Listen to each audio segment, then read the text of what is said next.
Faut-il épargner pendant ses études pour commencer sa carrière avec un apport confortable? Il s'avère crucial de mettre de l'argent de côté pendant ses études.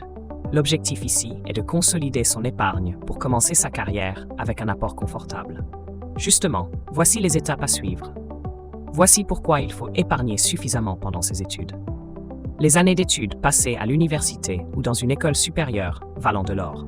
En dépit d'un emploi du temps chargé, il faut commencer à épargner plus tôt. L'objectif est de créer un apport pas à pas afin de commencer la vie active avec des bagages confortables. À cette fin, l'étudiant doit faire des sacrifices financiers. Pour atteindre un tel objectif, il faut s'efforcer à épargner pendant ses études. Bien que les rentrées d'argent soient maigres, de petites sommes suffisent amplement. En plus du compte courant, l'étudiant a intérêt à ouvrir un livret A. Rémunéré à 3% jusqu'en 2025, c'est l'un des principaux livrets réglementés en France. D'autant plus que le taux du livret A est garanti. De quoi sécuriser votre épargne jusqu'à la fin de vos études supérieures. À titre d'exemple, 50 € par mois suffisent amplement pour consolider vos économies en tant qu'étudiant. En l'espace de 5 ans, pour des études de niveau Bac+5, votre capital devrait se chiffrer à plus de 6 100 €, dont près de 632 € d'intérêt. Mais la donne sera tout autre si le taux du livret A change dans les prochaines années. Parmi les options possibles, il y a le plan d'épargne logement.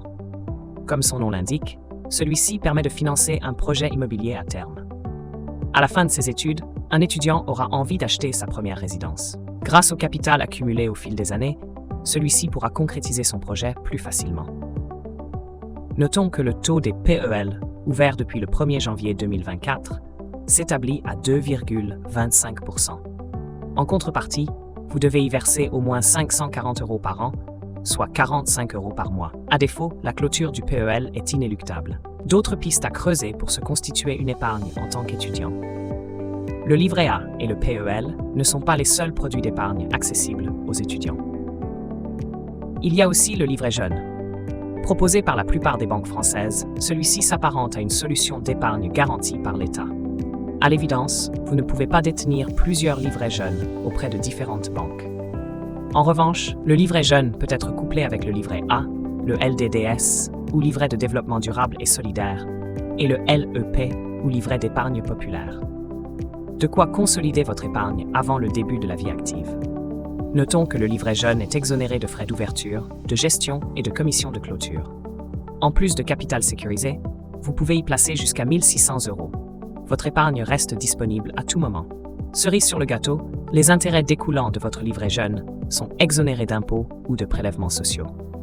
Rappelons que le livret jeune est réservé aux épargnants âgés de 12 à 25 ans, résidant en France métropolitaine ou dans un département d'outre-mer.